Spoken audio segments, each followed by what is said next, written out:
All right, guys. This past weekend, we saw the Houston Dynamo and Dallas face off, and that game ended in a 1-1 draw. I think Dallas was played a little better for most of the game, but Houston were still very dangerous in certain areas of the pitch. But Oscar, overall, what did you think about your beloved Dynamo and their performance on Saturday? We need to wake up. I don't know what's going on.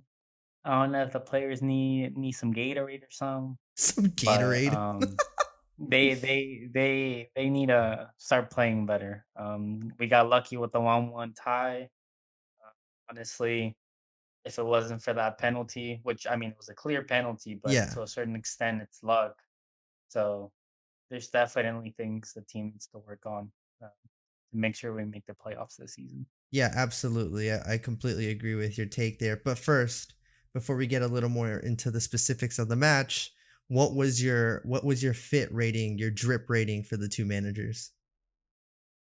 I if Top Ramos had me in a dealership, I'd buy a Nissan from him, no doubt, no doubt. Damn, Like he you're could put me in any car he wants, you're really not no gonna give me hesitation. credit for that one, huh? I see how it is. I don't know what you're talking about.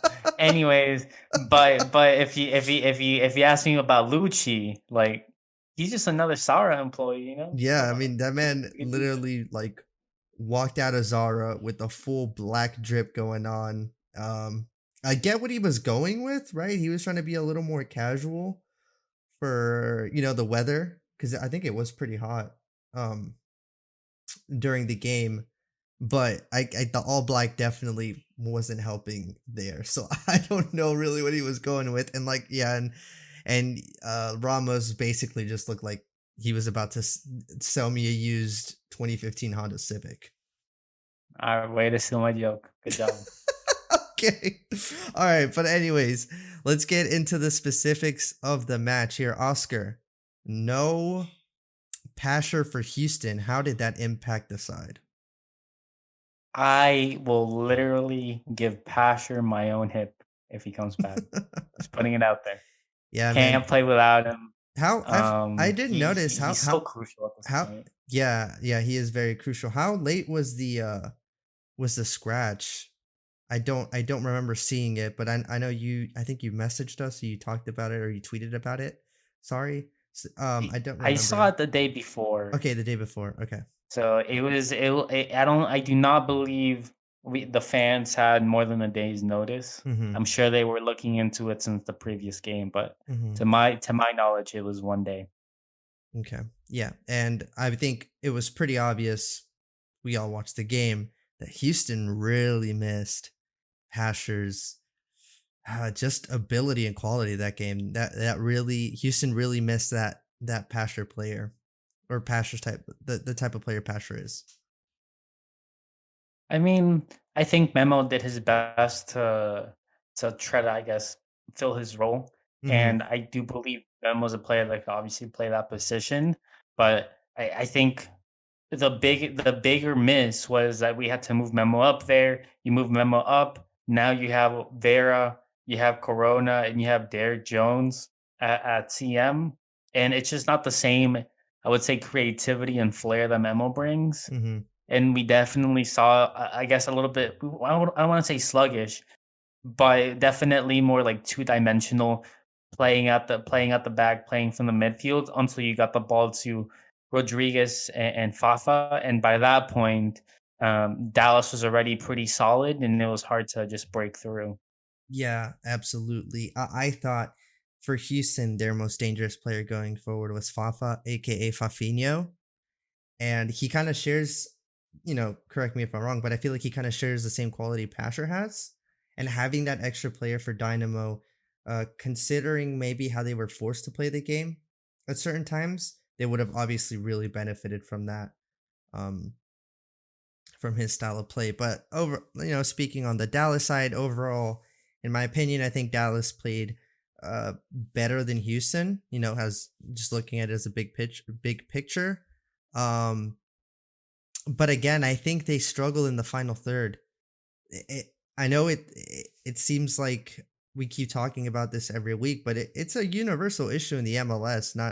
not just these two teams, people like these teams, and specifically talking about Dallas, they're just not finishing their chances. But I think regardless, the performance showed, they're steadily improving game after game. But fans are ultimately going to be disappointed dropping points at home against their biggest rivals, especially when Houston did not play at the level that we've seen them play in previous games this season. Definitely. I mean, touching on Dallas real quick, Hmm. I do think, and you just mentioned like finishing your chances, right? This has actually been their best game, and at least the second best game, and at least converting what they've been able to produce offensively. Their non-penalty goals by minus expected goals was only -0.4. Hmm. But when you compare that to the game against Colorado and San Jose, those were -0.8 and -0.9. So at least we're heading in the right Right. direction Hmm. for Lucci's side. Hmm. I think the bigger issue with them is, even though they were able to at least convert a little bit better than they regularly would, the volume is still pretty bad. Yeah. Um, Hmm. Excluding that Portland game, unless there's another team that, like, I guess, lines up exactly like Portland and lets Dallas do its thing, which I doubt any team will do that ever again, or at least willingly. How does Gonzalez, I guess, pivot the team to be more threatening? Because I mean, Riquarte was the man the other night, and I don't Yeah. know if we can expect that. I don't know if y'all saw the goal, but like the Oh, Riquarte no, pass to yeah. Brian Acosta, and he set it off for O'Brien. That's not a daily occurrence, you know. Those are gonna Yeah. be rare, That no matter was how good you are. such an yeah, quickly touching on that goal. That was such a crazy pass by Ricorte. Man, that dude can pass the ball. Just timing Acosta's run on top of being, I think he was like pressured too by a defender at the time, and being able to just curl it and pin Acosta out. That was super impressive.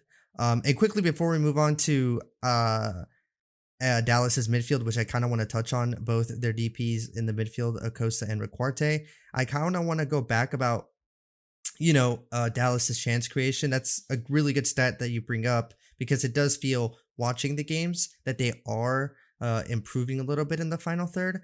But I kind of touched on their lack of conversion, specifically because of their striker, their DP in Hara, and how he's yet to find his form. This game Luchi reverted back to starting Hara over homegrown Ricardo Pepi. Um, and Hara had these two very, you know, clear, high quality chances in the first half that he kind of just completely wasted. And I get um he maybe doesn't have as many games under his belt as other DPs in the leagues or other strikers, but it's been a couple games now, and he's just looked, when he started, he just looks a few steps behind the pace of the game, if that's fair to say. I get why Lucci's starting him. I mean, he looked like a refreshed, dangerous Hara when he came off the bench versus Portland. Um, not I guess the game before the Houston, but yeah, that might be his role in the squad. I think for a little bit, unless we see a quick change of form in the upcoming games, because I think if you put Pepe in those situations, I mean, they were almost one-on-one situations where he kind of just uh was too sluggish, didn't make the correct first touch. And it's definitely not something that you want to see from your striker DP. I agree. I think Pepe's a clear starter. Like you said, Hara can be a little bit of a power sub for a bit. Hmm. I have no refutal. I'm just Okay. here to agree with. Yeah. Yeah, I think that's the way to go. Obviously, I still rate Hara as a player. Just looking at the complete profile of a play of him as a player, but you gotta go with the hot hand and Pepe, and who knows, maybe a few more good quality performances from Hara off the bench. He gets a little bit of form. You start him, he starts playing a little better, and we'll see where that goes. But speaking about We'll Dallas's, take him if you don't want him though. If you want to send him over, but cover the DP contract, we'll take him. oh, it's the undertone diss on Ruti. How could you? How could you, my Argentine brethren? I Mm, I mm, mm, am mm, so mm, mm. conflicted on him. We'll get to it. We'll get to it. Okay, quickly. Speaking about Dallas's other two designated players in Acosta and Riquarte, who balled out in the midfield, in my opinion. I mean, I think Brian Acosta was the best player on the pitch on Saturday. And Pause. Pause. okay, Pause. okay, You said he was trash I 5 pods ago. What okay, happened? okay. Hold on. What If happened? you let me finish my take, What happened though? please. If you let me finish my take, okay. He was the best player on the pitch on Saturday, okay? I think Brian Acosta, and every podcast we've done, I have to give you props to this. Every podcast we've done, you've called out that he is not a player that's going to perform on the stat sheet, but how he's improved and at times impressed you in games where maybe he's been in the shadow of another performance. But he's been consistently improving every game of the season. So I will give Oscar props for that. Clip that. Uh-huh. Javi, I know you're there. Clip that. Thank you. And yeah, you're always praising Acosta and pointing out how important he'll be for Dallas. And I think this game and just kind of the game script and the role that he had to take at times in the midfield, I think that really showed it. I mean, he had almost like 97% passing rate in the midfield, which, in part helped Dallas dominate the midfield, which was one of the things we talked about in the preview for the Texas Derby, was that the team that could dominate the midfield would win the game. I think Dallas was performed better, and I think they did so by being so precise with passing in the midfield through players like Acosta and Riquarte. And again, Riquarte just showing his magic, what he can do. That was probably one of the best goals we've seen from Dallas, in ways like they set it up, in my opinion. But yeah, again, Definitely the prettiest goal. yeah, I mean, speaking about that goal, again, Oscar, just mental lapses are just crucifying Houston over and over. Because let me add one thing quickly. Let's be honest. If he gets that, I would arguably say routine save. I mean, Dallas didn't have a crazy amount of chances where you go, yeah, they definitely deserved to win that game. I mean, start going back a little bit to Brian Acosta. I think it's nice to see him go up more. Mm-hmm. It's not something we had seen the first 3 games, and I think if we see more of that, we'll get more clips of Silvio admitting defeat. So moving on to Silvio's note about the goal Dallas scored on Houston. I mean, look, I'll sound like a hater here. I think Houston's fullbacks are just atrocious defensively. And they don't have to be. I think they're quality players that could be better, but they're not. Okay, let's take it back. In the game against Portland, the first goal, Valentin was way too up, like basically near the middle of the box. He had a man behind him. I don't want to say he wasn't paying attention, but he just wasn't marking properly. Portland scored. Against LAFC, same exact thing. You have one LAFC striker kind of like invade the box. You have the 2 center backs pushing up. Valentin pushes up without like making sure there wasn't anyone behind them. No CM comes and covers and helps Valentin, so it's not completely his fault. LAFC scores. And this time, I mean, it was still the right side of the pitch, but this time it was Adam instead of Valentin because it was the way they set up for the play. But again, the fullback that was responsible for that side of the pitch at the time, I guess, neglected that there was a man behind them, didn't track back correctly, another goal scored. And I think that's something that's so easily fixable, in my personal opinion, that it's kind of demoralizing to be like head to head against a team like Dallas, who, in my opinion, is completely underrated this year in the table. they're capable of way more, and I think we'll see them push up the the standings Mhm. near mid-season. But like, you can't be dropping those 2 points, not if you're Yeah. Houston. Yeah. Yeah, absolutely. It just it seemed like a different Houston from the other games, if I'm being honest. There was glimpses of that Houston team that looks so dangerous going forward. But again, I think they kind of did miss Pasher a little bit during the game. And yeah, on Dallas's side, I guess it's just trying to figure out really the striker situation, in my opinion. Um, that's kind of the things they have to Do you focus want a on. Ruti? I don't think it's up to me. But I mean, you tell me, I'll make a call at the tab. I have his number from the dealership, and we'll get something worked I out. think we'll stick with Hara for now, but we'll go with the I think they'll go with the young hot hand and Pepe because And I just want to say, Ruti had a good game. I'm just making jokes. he's just He did memeing. good. He He's had to just go through memeing. balls. Yeah. Yeah, he had to go through balls. He wasn't Yeah. bad. I think finally Lucci found a system in where positionally the players feel comfortable in this 4-2-3-1, 4-3-3 setup. I think he's figured out his midfield. They looked really good this last game. Um, Against the Houston side that has caused a lot of teams, problems building up. So, or trying to progress their build up. Excuse me. But yeah, I think that's solved for now for Lucci's side, and hopefully they can kind of start clicking a little more offensively, and then the final third, and hopefully Pepe will sparks some offense for the team, and maybe this gets Hara back to what or gets Hara to what we want him to be in a DP for Dallas, because if we can't get Hara playing at at at what Hara can at the high level Hara can play, then I think Dallas will definitely be playing deep into the playoffs. Like you said, they're a very sneaky team, and it's starting to settle in. I think they're finally starting to find their stride, which is dangerous for the other teams in the Western Conference.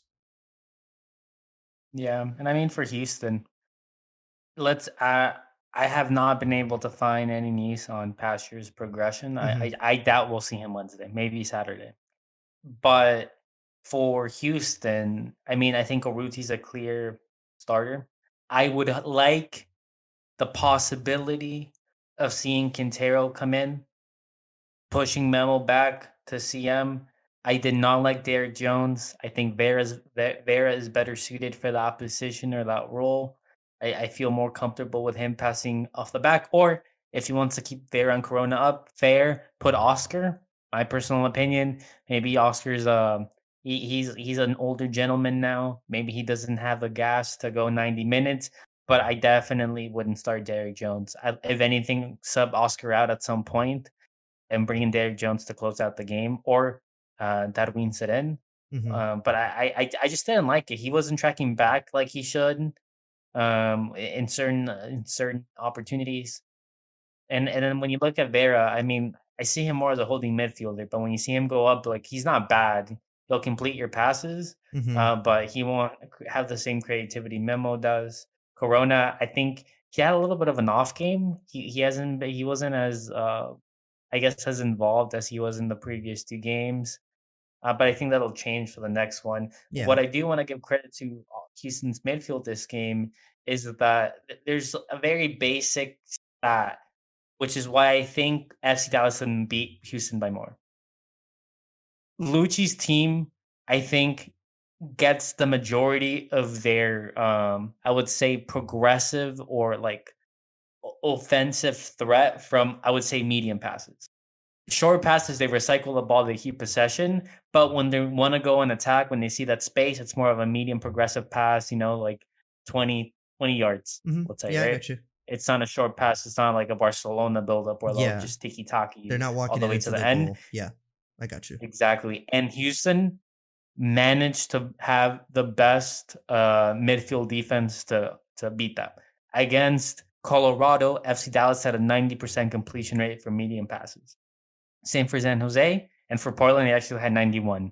Houston kept it down to 85%. And I think that 5% was what made the difference for Houston defensively, Hmm. to where every single time FC Dallas had a good opportunity, it was like basically short passes that for the most part Houston was ready to contain, and they weren't caught off guard, excluding that one goal. Like for example, the O'Brien goal that FC Dallas made or scored against Portland, if that makes sense. Yeah, no, absolutely. That makes sense.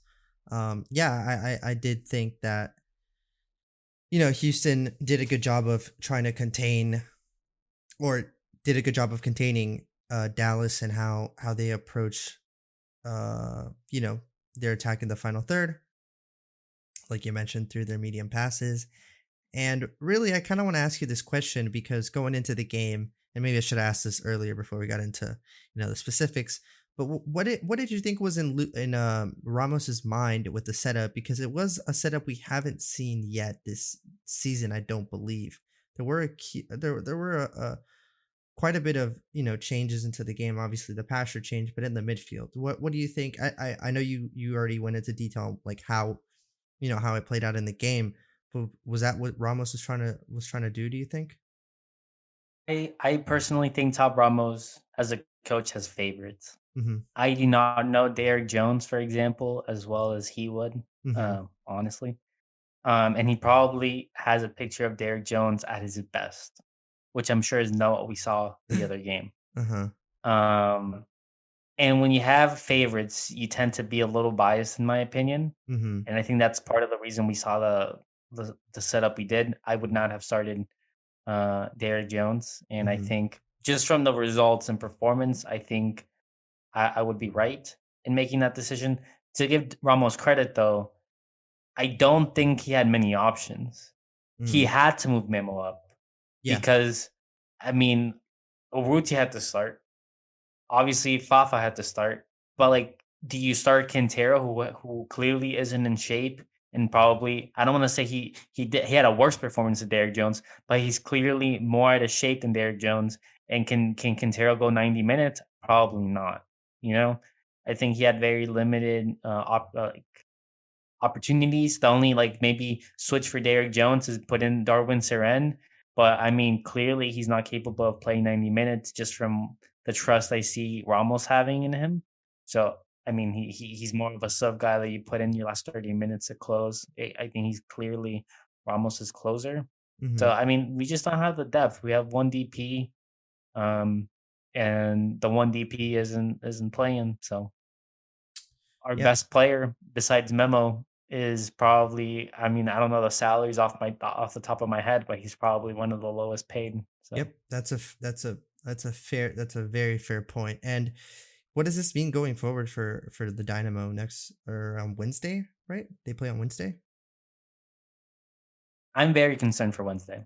Okay. I don't think Sporting Kansas is a bottom of the table team. I mean, they're not anymore. They won the game, but Yeah. still,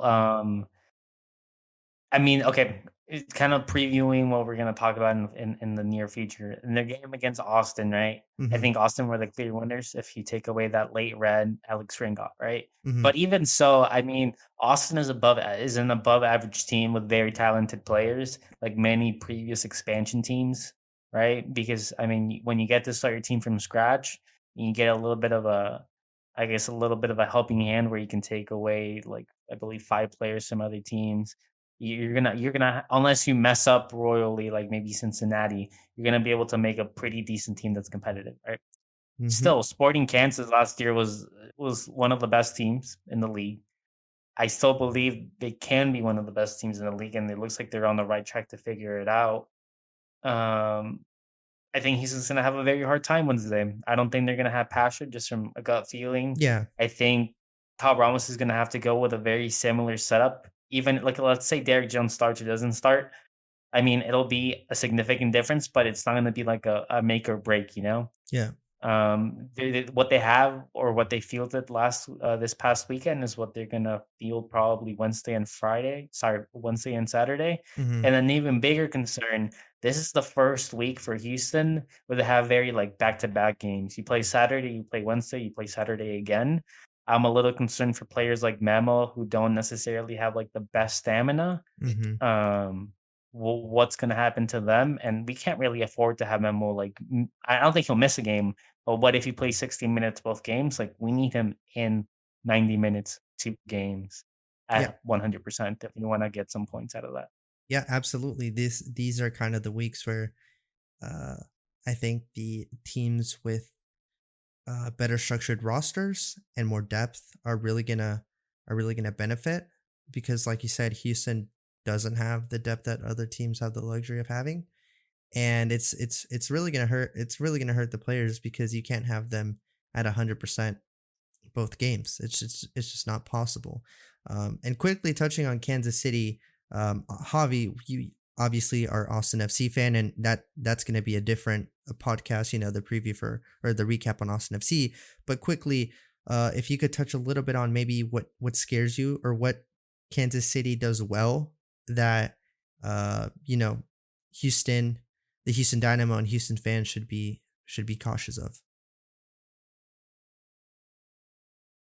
Yeah, so I think what worried me most, and I think it kind of played, it's what teams are starting to do against Austin, and maybe we'll see Kansas City do it against Dynamos. They pressed high against Austin. I guess maybe because they knew that if they just sat back and just let them pass, that they were gonna, there's no point. We might as well just put pressure on them. And they knew that there's times where Austin mess up when they're being pressed that high, and they'll give away a sloppy pass. And I think what they can do, especially with that forward. Oh, I'm trying to remember his name on the right. I think it was Scottish. He plays with such intensity, and he has good work rates coming back as well. And I think if because they'll set up 4-3-3, and if we're assuming that Houston, I mean, Oscar, are we gonna assume that if Pasher's out again, they'll probably go with the same 4-3-3 again, right? Yeah, I would think they stick to that. Yeah. So if they match that Dynamo on the 4-3-3, which is what Sporting did to Austin, because Austin also ran kind of a 4-3-3, even though kind of shifted in the somewhat in the game. Um, I think Sporting KC can offer a lot of trouble to Dynamo because of how high they press and their I guess comfortability to be without the ball. Even Mhm, though we saw in this last game with Austin that there were areas where they had a lot of the possession because they would win it back when they mhm, lost it because of how high their line was. So maybe even though they're not a kind of a pass first team, maybe they don't have to rely on passing first or playing out of the back. Maybe they can live with okay, we'll give it to you, or if we lose it, or if we give you the ball and you're starting from the goal kick, we'll just have higher lines and we'll win it back at that point. You'll just have to beat us with over the top balls. Um, yep, which Austin, they had their chances and they got a goal off of that. But I mean, after that, other than those few chances, they did pretty well. mhm. I feel like against Austin. Yeah, So yeah, I think 100%. that they're gonna offer a lot of trouble. To Dynamo, and it'll be interesting because, like you said, Dynamo are going to be running into a schedule where they're going to have Wednesday, and then they have a game on the weekend.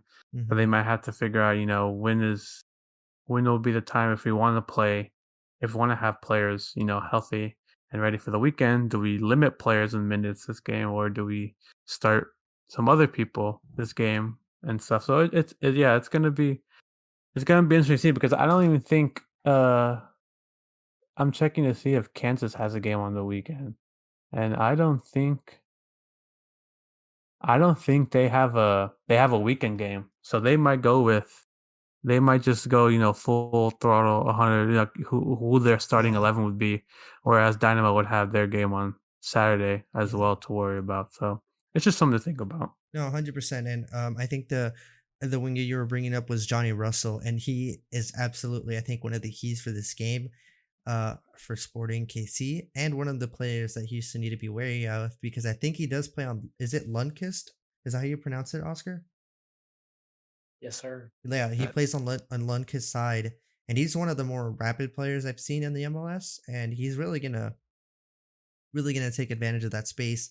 If Lundqvist, overextends a little bit, like we've seen from time to time. Also, I think a player to watch out for is Busio, who kind of just controlled the game for Sporting KC, and even before the red card, I feel like he was one of the main players that orchestrated this impenetrable high press for Sporting KC. Um, so that's also a player to watch out for. But stylistically, or speaking stylistically about the game, I think it might kind of play into Houston's hand a little bit because Austin kind of got pushed to playing this kind of low block counter style of play, but they don't really have the player personnel to do so. And I think Houston are a little more uh I don't know, inclined, or the players they have are a little more, or won't shy down from playing that style.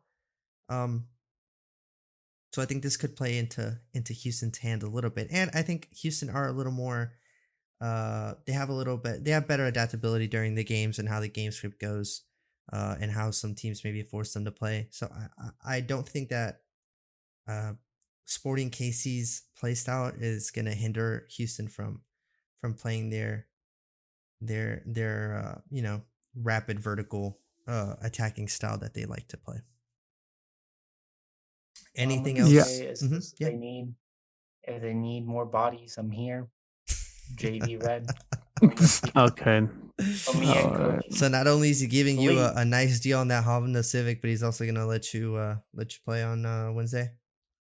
I can give the team a solid 2 minutes.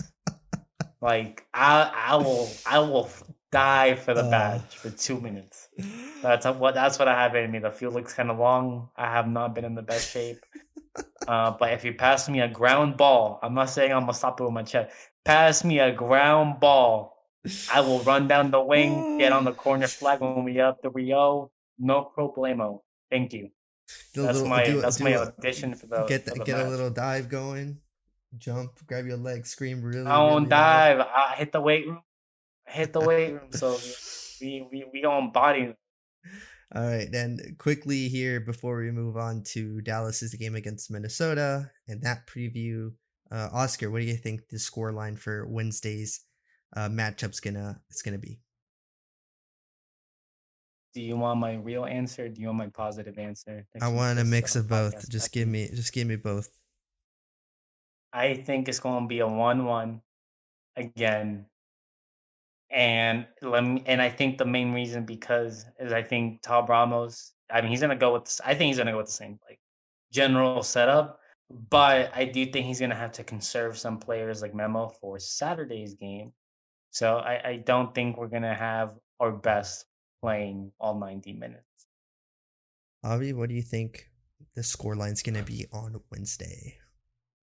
You know, because of what Oscar, I kind of think the same way on how Oscar thinking that they might conserve players and stuff. And after seeing, how they played against Austin this weekend, I think Sporting KC is probably gonna. I'm saying they're gonna win it. I'm gonna say 2-0. 2-0 You give this for man Sport you give this man a green jersey and he going against Houston. Hate for to Okay. see it. Sporting KC. Sorry, dude.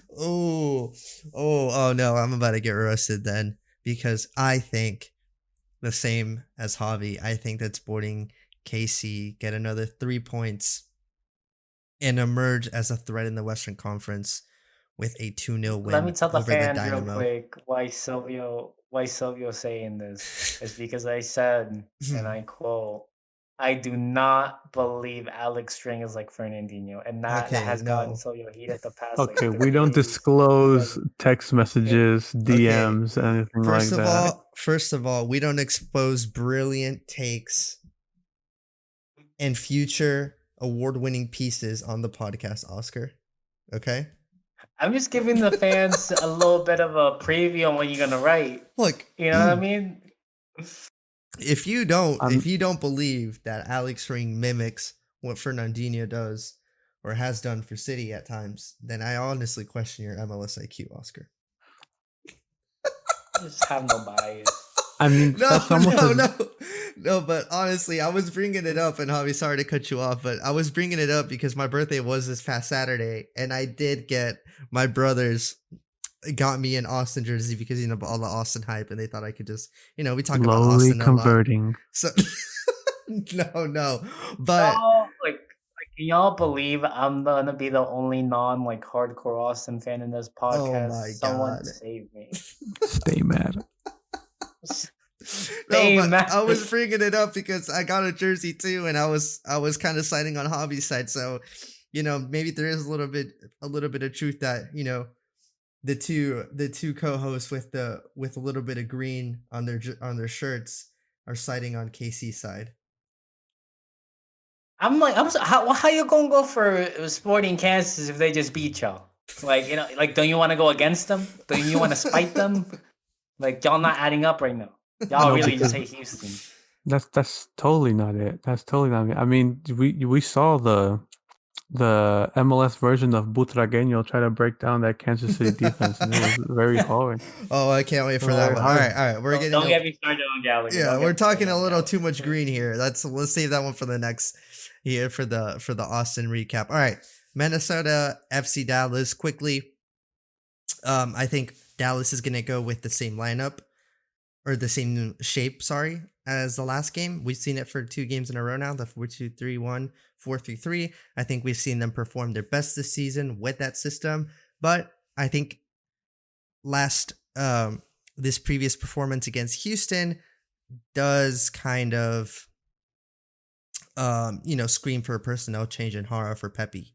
I think all of us here are pretty much okay with that. No disagreements there. I think we got to go with a hot hand, and Hara has just been a couple steps behind the pace, and I think it's really hurt Dallas, who, like Oscar's pointed out, have the team to be higher up in the Western Conference. They're playing a Minnesota side who could not hold on to their 2-0 lead against Colorado this past weekend. I think Reynoso scored an absolute banger of a free kick, and I think Messi. Yeah, that was so many. Okay, quickly, what's going on with the MLS and these dudes just having shooting missiles to the goal? I've never seen so many crazy long shots from such a deep range go into the goal. It's insane.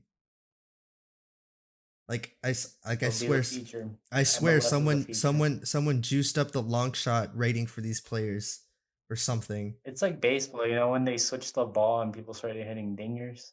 Hey, something's up with the ball. Yeah, the ball or the Gatorade. Okay, but anyways.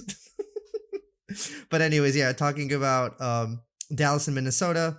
I think Dallas win this game 3-1. I think in my opinion, I think on Saturday, Dallas take the 3 points. I think Minnesota's side can be sneaky, but I think Dallas's midfield is really, really coming together.